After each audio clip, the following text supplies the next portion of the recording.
Ela fez um alerta que eu não tinha notado, mas ela está cobertíssima de razão, como sempre. Nós temos andado com Deus. Amém? Eu ia falar outra coisa, mas está errado. Eu ia falar que Deus tem andado conosco. Deus anda conosco, Ele é o eu sou, então nós andamos com Ele, não Ele conosco. Amém? Eu ia falar sem a máscara, mas ela falou, vai passar o microfone e fala com máscara. Amém. Glória a Deus. Amém? Como todos sabem, nossos apóstolos estão em viagem, a viagem tem sido uma bênção. Deus já está fazendo grandes coisas onde eles estão acontecendo coisas, já estão a 1000 por hora, como todos sabem, ele não para um segundo, não para, pelo que nós estamos vendo não vai parar.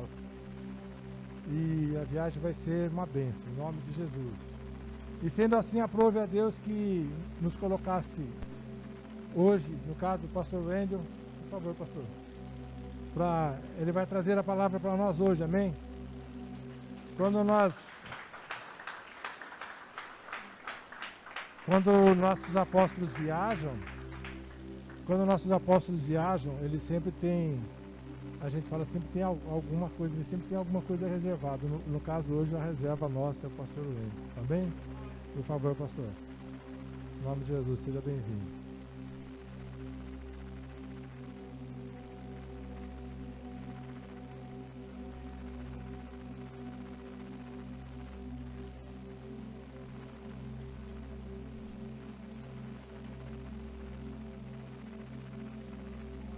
Paz do Senhor Jesus Cristo, irmãos. Vocês estão bem? Vamos fazer uma oração? Agradecer a Deus por essa oportunidade de estar diante da noiva dele. Agradecer ao apóstolo Miguel, ao apóstolo Nancy pela confiança. Amém? Em o nome que é sobre todo nome, Jesus Cristo. Pai, nós te damos graças por todos os benefícios que o Senhor nos tem dado. Haja vista a salvação e o Deus Espírito Santo dentro do barro. Pai, nós te damos graças e pedimos a Ti, Senhor, aviva-nos e te invocaremos. Pai, no nome de Jesus Cristo, um novo e vivo caminho. Temos certeza que estamos agora diante do comandante, diante do trono da graça, e cremos que Tu existes e é galardoador daquele que busca. Pai, nós pedimos esta noite uma vez mais a Tua glória sobre nós. Uma vez mais, Senhor, nós pedimos a manifestação da Tua presença em nós e sobre nós. Pai, oramos pela vida do apóstolo Miguel, da apóstola Nancy, ó Deus, como foi com Neemias, Pai. A boa mão do Senhor seja com eles. Pai, nós oramos também para que a Sua palavra seja empregada com ousadia, eloquência. Abre, Senhor, a porta da Tua palavra. Ó Deus, leva cativo a sabedoria humana, pois ela é maligna. Guarda-me, Senhor, de mim mesmo, de um coração arrogante, soberbo, prepotente. Conceda a palavra nos meus lábios, para que a Tua palavra, Senhor, saia temperada e ela seja uma resposta, Deus, nessa noite para nós. Pai, nós te agradecemos, ó Deus, pelo orvalho que caiu sobre a nossa terra hoje, pela palavra que já foi liberada e trouxe libertação e provisão. Deus, eu creio que o Senhor está aqui, não há dúvida disso, mas creio também que o Senhor continua curando, libertando, renovando, batizando no Espírito Santo com fogo, meu Deus. Ó Pai, por isso nesta noite nós clamamos, Senhor, abre as comportas do céu e derrama a Tua glória, Senhor, de maneira que nós possamos sair daqui, ó Pai, avivados, reformados para um novo tempo contigo, Deus. Em nome do Senhor Jesus, autor e consumador da nossa fé. Amém. Irmãos, eu queria convidar você a abrir a sua Bíblia em 1 Crônicas, capítulo 12, e o versículo de número 32. 1 Crônicas, capítulo 12, e o versículo 32. Quem encontrou, diga graças a Deus. Achou? Já projetou aqui? Diz assim, irmãos. Patrick, me avisa do horário para não ser cansativo, tá? Dos filhos de Issacar, destro na ciência dos tempos, para saberem o que Israel devia fazer. 200 de seus chefes e todos os seus irmãos que seguiam a sua palavra. Diga comigo, tempo de grande mudança. A Bíblia diz em Eclesiastes, capítulo 3, versículo 1, que há um tempo determinado por Deus para todas as coisas. Nós falamos de tempo, nós podemos entender dia, hora, semana, mês, segundo, minuto, época ou período que nós estamos vivendo. Deus, quando criou o homem, estabeleceu ciclos para o homem. Tempo de viver, o tempo de nascimento, o tempo da morte. Por isso que o Salmo 90 faz um pedido: Deus, ensina-nos a contar os nossos dias até que nós encontremos um coração sábio. E o mesmo Salmo 90 diz que a nossa vida é 70, 80 anos, o que passa disso é canseira e enfado. Então Deus estabeleceu ao homem um tempo. E dentro desse tempo, Deus deu ao homem propósitos, para que cumpra, para que ele ande dentro da vontade de Deus. E Deus estabeleceu os seus princípios para que nós possamos andar dentro dele. E o tempo de Deus, aqui em 1 Crônicas, capítulo 12, é muito interessante. Porque essa passagem mostra que Davi ele está chegando ao trono. E quando Davi chega ao momento de assumir o trono, todas as tribos de Israel enviam soldados para apoiar Davi. Soldados de guerra, mas uma tribo ela se destaca. Ela não envia ninguém com espada, com escudo, com lança. Ela envia 200 homens sábios no tempo e época. Jesus Cristo falou: olhem para a figueira. Porque os que eu estou falando aqui, eles conhecem o tempo, olham e dizem, vem verão. Eles olham para as plantas e dizem, vem o outono, mas eles não conseguem discernir o Filho do Homem diante deles. Porque é chegado o tempo. Então quando Davi chega ao momento de governar, e aqui ele está em Ziclag, e é interessante esse lugar, a tribo de Issacar é levada a discernir que era o momento exato de Davi assumir o trono. Eles distinguiram que aquele era o momento oportuno do cumprimento da palavra de Deus sobre a vida de Davi e sobre a vida do povo de Israel.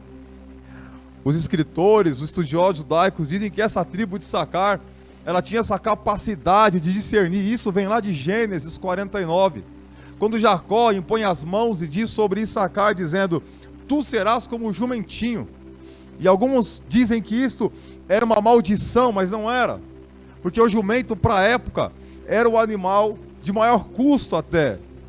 Era um dos animais mais utilizados na logística. Quando se queria plantar em terreno acidentado, soltava um jumento no terreno, porque o caminho que ele fazia era onde podia se plantar, e ali haveria com certeza uma boa colheita.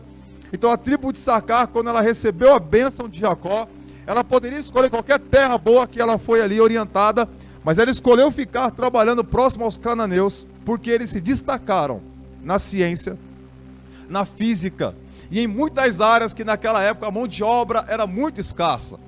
Por isso a tribo de Issacar começou a prosperar, porque o trabalho que fazia era muito bem feito. Daí dá origem ao nome do hebraico de homem assalariado. Então a tribo de Issacar começa a construir toda a estrutura científica, engenharia e toda a condição, até mesmo médica, para as pessoas que estavam ali à sua volta. Só que eles cometem um certo pecado. O fato de trabalharem muito bem e sempre ter contrato para assinar e demanda de trabalho a realizar, eles ignoraram o descanso. E isso levou eles a trabalharem além do que Deus havia estipulado na sua palavra. Por isso, quando a profecia de Jacó foi, tu serás como um jumentinho sentado com 2 cestos, um de cada lado, era dizendo para eles que prontidão no atender. Porque o jumento, quando deitava para dormir, normalmente o cavalo ele só dorme quando tem outro cavalo em pé olhando, de pé ele só cochila. Mas o jumento ele deitava para dormir com 2 cestos, porque na cabeça dele a qualquer momento o seu senhor iria chamá-lo para continuar o trabalho. Então ele já dormia preparado para levantar. Ele já dormia em condições de prosseguir a tua missão. E foi essa a bênção que Deus deu a essa tribo. E isso levou eles a desenvolverem a capacidade de discernir, de entender o tempo, a hora de avançar, a hora de conquistar, a hora de plantar, a hora de lutar no momento adequado. Por isso a tribo de Issacar é representada por esse animal, que alguns dizem que é um animal teimoso, mas não é. É um animal de muito discernimento. E ele é muito inteligente, a ponto dele salvar um profeta na Bíblia. E ele viu que o profeta não viu. Porque a tribo de Issacar recebeu este rótulo também? Porque eles tinham uma característica de muita força. Porque o jumento ele carrega o mesmo peso ou mais que um cavalo. Só que o custo para manter um jumento é mais barato do que um cavalo. E o cavalo na guerra corre, o jumento fica. Quando é que ele é teimoso? Quando ele é maltratado na sua infância. Quando ele não é bem cuidado. Você deve estar falando, irmão, o que isso tem a ver? Isso tudo leva até esse momento de Davi. Porque era um momento de guerra. Era um momento de enfrentamento. E essa tribo discerniu que era a hora de cumprir a profecia, de ter Davi assentado no trono. Era a hora de manifestar o reino naquele ambiente, naquele momento. Por isso Jesus Cristo um dia chamou seus discípulos e disse: olha, vem cá, entra na cidade, vai ter um poço, e junto ao poço um jumentinho que ninguém nunca montou, pega ele e prepara. E se alguém perguntar, diga que o Senhor mandou. Pegam o jumentinho e levam para Jesus, e Jesus sobe no jumentinho. E quando ele sobe no jumentinho, ele arreia e entra. É a entrada triunfal. E as pessoas gritavam: Hosana! Hosana significa salva agora. Eles estavam gritando: salva agora de Roma, salva agora dos impostos, salva agora dos fariseus, salva agora dos saduceus religiosos. Mas Jesus está olhando para eles e para o jumentinho dizendo: olhem vocês e vejam o jumentinho e discernam o tempo que eu estou entrando em Jerusalém. Não é para salvar vocês de Roma ou do imposto, é para salvar vocês do inferno, porque esta minha entrada é profética. É as 69 semanas se cumprindo. Eu estou dizendo para vocês: eu vou salvá-los, não disto, mas da condenação eterna.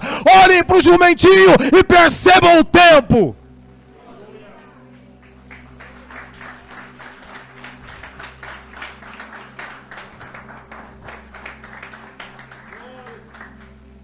Neemias 2 começa, irmão, a contagem.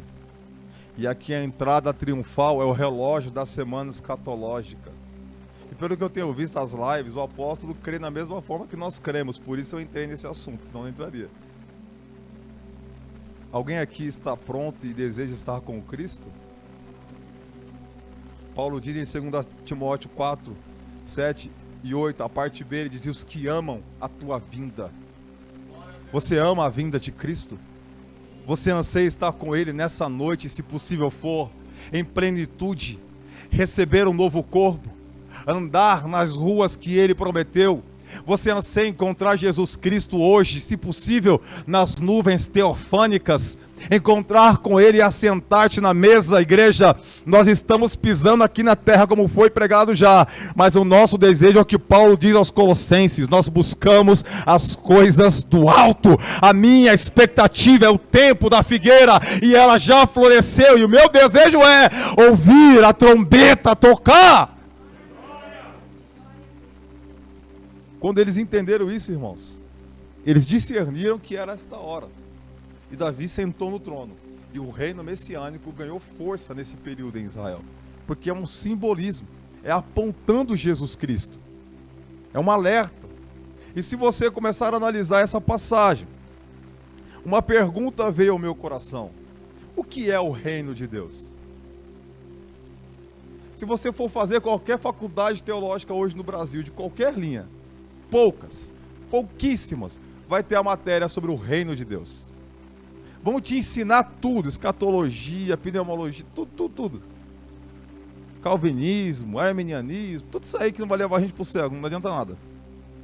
Mas poucas escolas vão se preocupar em falar do assunto que Jesus mais falou: o reino de Deus. Jesus chegava em um ambiente, ele não falava: chegou a religião, o cristianismo, chegou a placa tal. João envia os discípulos até Jesus. João, preso, esqueceu de que é o cordeiro por um instante. Talvez uma depressão pegou ele. Porque em João 1 ele vê o cordeiro de longe e diz a resposta que Isaac nos deu no Moriá, dizendo: eis o cordeiro de Deus que tira o pecado do mundo. Isaac levanta na eternidade e fala: agora eu entendi quem é o cordeiro. Porque no Moriá ele pediu um cordeiro, mas apareceu um carneiro. Mas João dá a resposta para Isaac: eis o Cordeiro de Deus, que tira o pecado do mundo.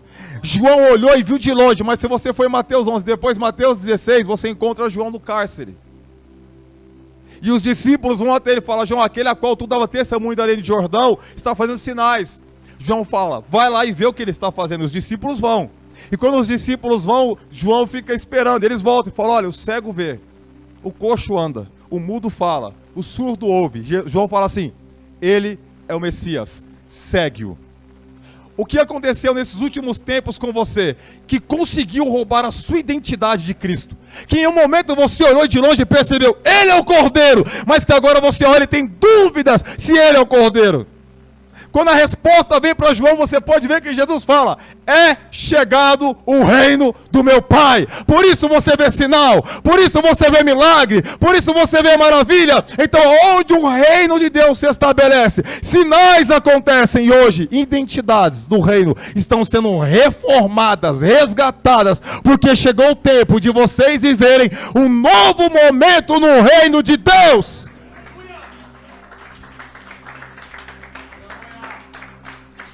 Eu copiei aqui uma definição do que é o reino de Deus. É o domínio eterno de Deus em todas as eras, desde o eterno passado ao eterno futuro, exercendo a sua soberania sobre o universo, intervindo para conduzi-lo ao ápice a restauração de todas as coisas e revelando-se com poder na execução das suas obras. Você é o embaixador do reino. Você fala a cultura do reino. Você se baseia na constituição do reino. Você está aqui, mas não é dessa terra. E aqui nesse contexto chegou o momento do reino que Deus havia prometido se manifestar. Por isso Davi estava em um lugar que eu acho muito interessante, Ziklag. O Salmo 102, verso 13 diz: tu te levantarás e terás piedade de Sião, porque chegou o tempo determinado para se apiedar dela. O tempo determinado é o tempo prometido, é o tempo programado no relógio de Deus para se levantar em favor de Sião. A natureza tem um relógio que acompanha a soberania de Deus e tudo está se cumprindo. Se nós olharmos para o que aconteceu em Ziklag, e eu queria especificamente, com todo respeito, falar com vocês que estão aqui nessa igreja hoje. Ziklag é um lugar de guerras. Ziklag foi um lugar de muitas lutas. Ziklag foi um lugar onde Davi enfrentou inúmeros inimigos e quando volta de uma guerra, viu tudo saqueado e foi levado embora. Mas foi também em Ziklag que ele recebe o apoio dos sábios para discernir tempo. Então para vocês aqui, deixa eu dizer uma palavra. O tempo de Ziklag findou-se, irmãos. Para vocês aqui, o tempo de Ziklag foi guerra, foi luta, teve percas, foi saqueado, mas hoje Deus trouxe um contexto espiritual para essa igreja. Chegou o tempo de discernir que é a hora de sentar no trono e viver um reino como nunca viveram na ICAP Portal 70, porque eu, Senhor, pela minha palavra, estou falando.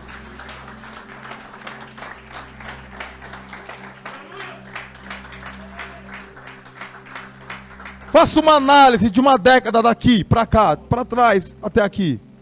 Quantas conquistas, mas quantas guerras vocês não enfrentaram? Quantos saques vocês não sofreram? Quantas investidas quando foram guerrear pelo Senhor vocês tiveram? Quantas percas, quantas dores? A boa notícia para vocês é que Hebron está chegando. Você crê, irmão? Hebron está chegando para esse ministério. Vocês vão viver, e vocês já viveram muita coisa, eu não chego nem a 10% do que vocês já passaram, eu estou começando. Mas vocês vão viver a sentença que eu disse aqui sobre o reino de Deus, o domínio de Deus, sobre todo o passado, sobre todo o futuro, um estabelecimento que vocês nunca viveram, nunca experimentaram. E quando a irmã leu Isaías, eu até dei glória a Deus em espírito. Porque enquanto eu lia, Deus me levou a Isaías 43. E diz assim o versículo 18. Não vos lembrei das coisas passadas, nem considereis as antigas. Pastor Ana, viveu coisas maravilhosas aqui. Teve experiências fantásticas, e o povo também teve. Eles viram a experiência do deserto. Eles viram Babilônia findar-se. Eles viram o Jordão abrindo e Deus está falando, tudo isso aí, não lembra nem considera, porque o que eu tenho para fazer a partir de agora com vocês é muito, muito maior. Efésios 5:30 diz que Deus é poderoso para fazer mais, infinitamente mais, o quanto pedimos ou pensamos.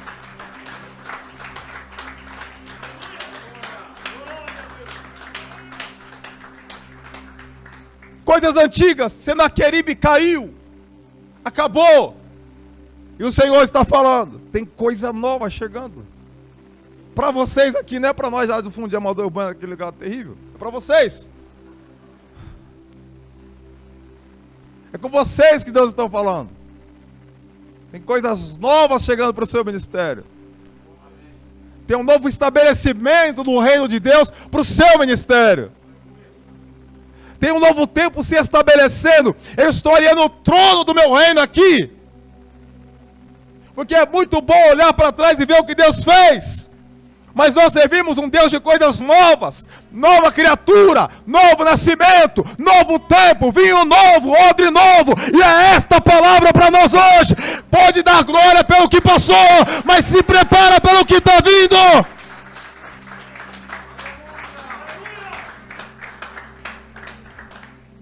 Queridos, tem coisa nova chegando. Em todos os aspectos, em todos os ambientes, em todas as esferas. Mas para a gente viver o futuro, tem que largar o passado. E é difícil largar o passado, né, irmão? Ainda mais quando ele é bom, marcante. Você viveu coisas assim, você fala, uau. Como diz o apóstolo aqui, uau. Né? Você fala, uau. O passado é uma luta constante, porque ele tenta diariamente te trazer, olhar para trás.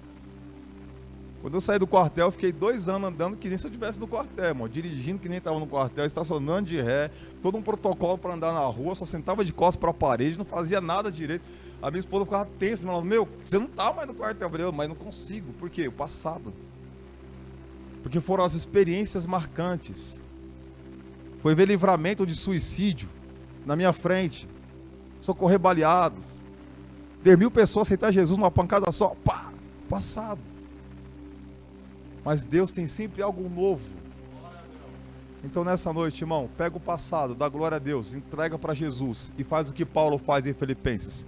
Uma coisa eu faço, 2 pontos, e é, esquecendo-me das coisas que para trás ficaram, e prossigo para as que estão diante de mim, pelo prêmio da soberana vocação de Deus em Cristo Jesus. Tem algo de Deus te esperando. Continua a trajetória, continua a caminhada. Olha o versículo 19 de Isaías 43. Eis que farei uma coisa nova. Olha só, eis que farei uma coisa nova, vírgula, agora surgirá. Por acaso não a reconhecereis? Pois porei um caminho no deserto e rios na terra vazia. Vocês estão maravilhados do que eu fiz com o povo do Egito? Vocês não têm ideia do que eu vou fazer com vocês. Por isso lá em Marcos 4, tem a parábola da semente. E o versículo 26 mostra naquela parábola algo muito ligado ao reino de Deus. Uma semente que você planta ela, você não vê o crescimento dela, você não vê o desenvolvimento dela embaixo da terra, mas não significa que não está acontecendo nada. Não significa que o seu trabalho, e eu quero deixar uma palavra profética para alguém aqui, irmão, Gálatas 6, se você plantou, não retire a mão, não desfaleça, porque no tempo certo, colherá. Pode parecer que a semente foi jogada na terra e não está produzindo, pode parecer que ela entrou na terra e não está gerando, mas o Senhor, pela palavra dele, diz assim: é o meu reino, ele é plantado, e você olha e parece que não tem nada, mas quando você menos espera, começa a florescer para você. Eu sou Deus que fiz florescer em um dia a vara de Arão, para falar que eu estava escolhendo e confirmando o ministério dele, e tem pessoas aqui esta noite, que estão nessa realidade, plantou, semeou, e parece que nada vai acontecer. Calma, é o reino de Deus, quando você menos espera, pau, estoura para você. O caminho no deserto é olhar para o povo em Canaã e passando por todo aquele progresso. E é interessante, porque o povo, quando passou por aquele processo todo, o Senhor colocou a coluna de fogo para guiá-los, protegê-los. e a nuvem. E eu gosto muito dessa nuvem. Porque essa é uma nuvem que os escatologistas dizem que é a nuvem teofânica. Não é uma nuvem comum que a gente está acostumado a olhar e ver. Não é uma nuvem natural, que as crianças ficam procurando formas. Era a nuvem onde em Tessalonicenses diz que nós, eu e você crê que vai ser arrebatado? A Bíblia diz que os mortos em Cristo ressuscitarão primeiro. E nós seremos raptados, arrancados, arrebatados, levados dessa terra. E nos encontraremos com Ele na... Oh, irmão, é essa nuvem. É a nuvem que Jesus, quando ressuscita, Ele aparece para os seus discípulos, se despede deles, deixando uma missão para eles. E Ele assunta ao céu e é envolto em uma nuvem. É essa mesma nuvem. Então quando o Senhor está falando, vocês estão vendo o que eu fiz no deserto? Foi o batismo de Israel. E vocês, se preparem, porque vocês também terão experiência com a nuvem, mas não vai ser aqui, nessa terra. Vai ser no momento em que eu arrancar vocês daqui, porque eu vou fazer algo maravilhoso com vocês. E é para nós que Ele está falando. Issacar discerniu o tempo. Por que Issacar discerniu o tempo? Porque era o momento em que o povo precisava de Davi no trono, para estabelecer o reino. E se nós olharmos o contexto hoje, é o momento em que nós precisamos estabelecimento claro do reino de Deus em toda a nação e em todo lugar. Então existe o tempo de Deus para a humanidade. Existe o tempo de Deus para a nação. Existe o tempo de Deus para a geografia local. E existe o tempo de Deus para a igreja local. E existe o tempo de Deus para você que está aqui hoje. E o tempo de Deus discernido nesta palavra que Ele deu para nós é: apoiem a visão que foi dada, abracem a revelação que foi concedida, porque quando eles discerniram no livro de Isaías, está mostrando para nós que quando Deus dá o discernimento do tempo, o povo tem que cooperar com Deus para que a missão aconteça. Então, se Deus deu algo para vocês aqui, cooperem com a visão, apoiem a visão, abracem a visão, caminhem na visão, para que se cumpra a palavra de Deus.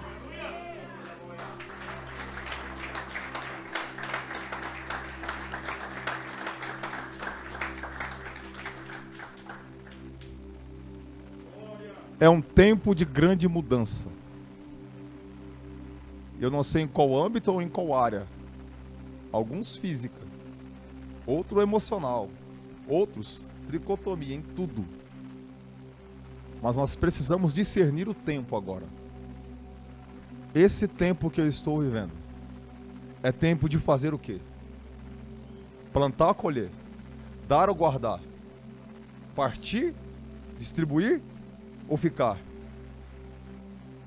Discernir o tempo que vocês estão vivendo vai auxiliar, trabalhar com Deus, cooperar na obra de redenção.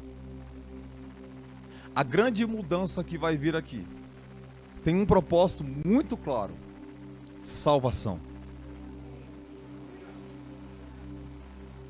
Eu enfrento um embate muito grande com meus pais, eles sabem disso. Minha mãe, eu a batizei nas águas há alguns anos e o meu pai está indo para a igreja. E eu já passei pela experiência de estar pregando um culto de domingo, algumas pessoas na igreja, e meu pai entrar com a camisa do Corinthians, final do campeonato, com os Guaraná na cabeça e fazendo um show. E eu continuar pregando. E quando eu saí de onde eu estava, eu não queria sair. Eu relutei para sair. Acabei me desligando e fui para um outro caminho. Ainda até busquei aqui muitos conselhos e sou grato a Deus por isso. A frequência do meu pai, em 12 anos que eu estava naquele local, não chegou a 8 visitas na igreja. Nos últimos 10 meses, meu pai foi em 90% dos cultos. Então, uma decisão que para mim pode ter sido estranha, gerou salvação para quem eu menos esperava e tinha desistido de orar. 13 anos orando e jejuando pelo meu pai, a coisa só piorando. Chegou um dia que eu falei: eu não aguento mais, eu desisto. E foi quando eu fiz isso que o poder de Deus se manifestou. Então eu não sei qual é o tempo que você está enfrentando, mas grandes mudanças vêm para vocês. Discernam o que está sendo falado acerca da visão. Cooperem, apoiem, trabalhem juntos para que esta mudança gerem a obra da redenção. Coopere para que pessoas sejam salvas. Porque muitas pessoas, escuta o que eu estou te dizendo, em 2 Coríntios 5,17 diz que Deus nos deu o ministério da reconciliação. E muitas pessoas vão se reconciliar a partir dessa mudança. Vão retornar em arrependimento genuíno, para entender que discerniram mal o tempo, mas Deus sempre dá um tempo para nós recomeçarmos e viver algo novo com Ele. Amém, meus irmãos? Pastor, eu posso orar? Eu queria pedir a você para ficar de pé.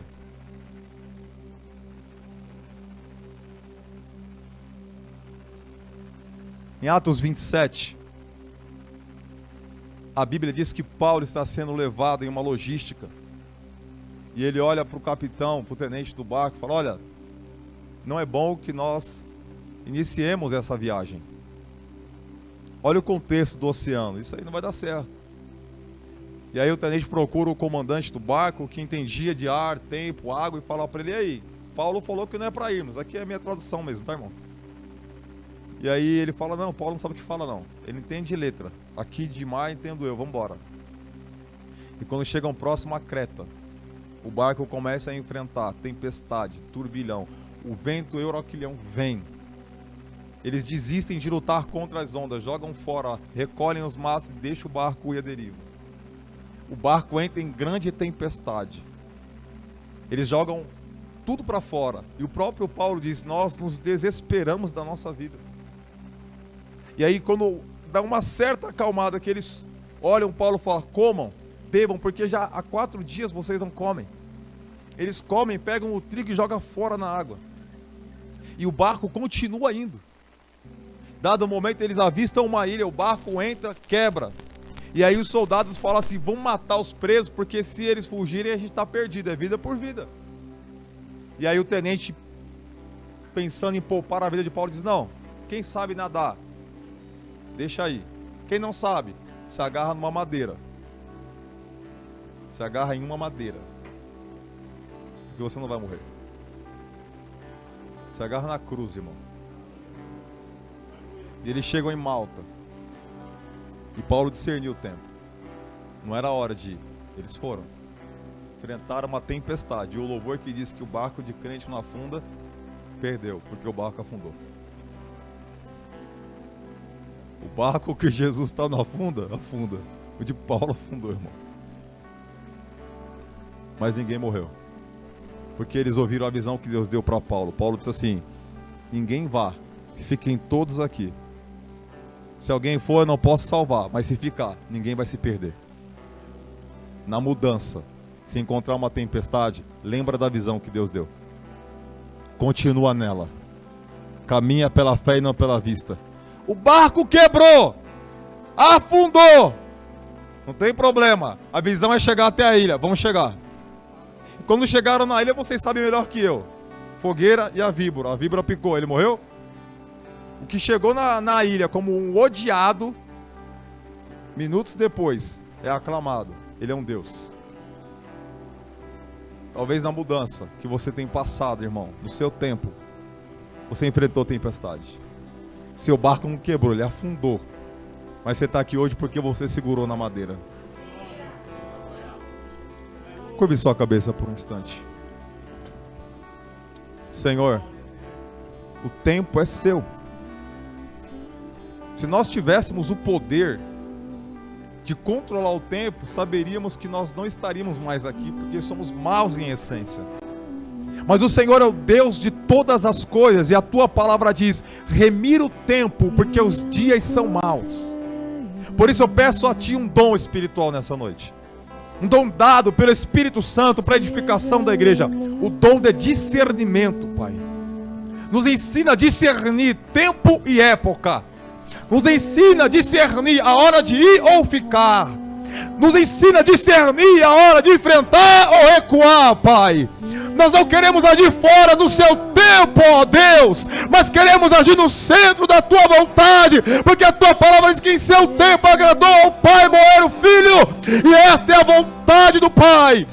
Senhor, nós oramos, venha o teu reino de maneira esplendorosa sobre esse ministério, como nunca viveram antes, e que esta mudança atraia o governo eterno de Deus sobre tudo e todas as coisas sobre este lugar.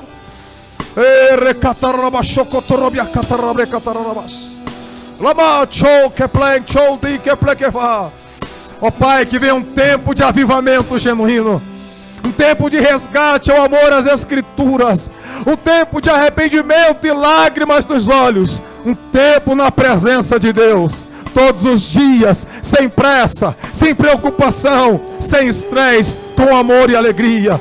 Deus, levanta os Issacar desta casa, que vão discernir tempo e época, que vão mostrar que os sábios cientistas podem andar com uma tropa armada, conciliando ferramentas para que o reino avance, Pai.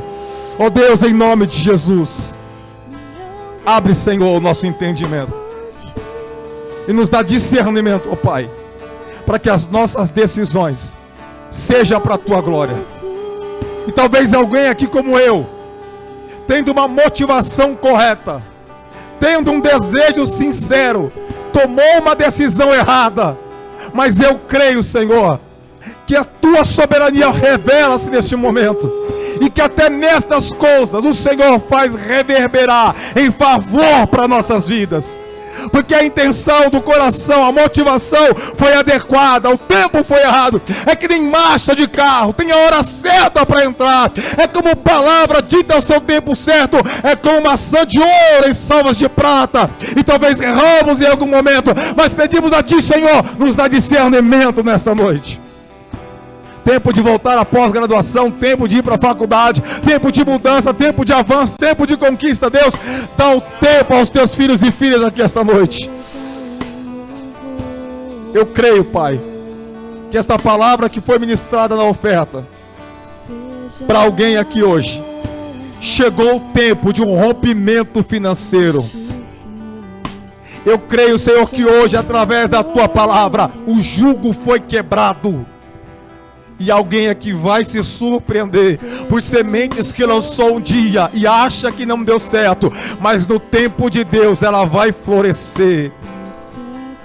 Pai, nós te damos graças agora por todos os benefícios que o Senhor nos tem dado, e que os homens assalariados dessa casa, Senhor, se destaquem nesta sociedade, Deus. Assim como aqueles da tribo de Issacar entraram em governo, reinos, impérios, comandos militares, pela capacidade que tinham, pelo trabalho que realizavam, que assim seja neste lugar, Pai. Que o local federal, que o local público, o governo estadual, local desta cidade, seja totalmente inflamado por homens e mulheres que daqui sairão com a capacidade de discernir para aconselhar governadores, Pai. Em nome do Senhor Jesus, nós te exaltamos nessa noite. Amém.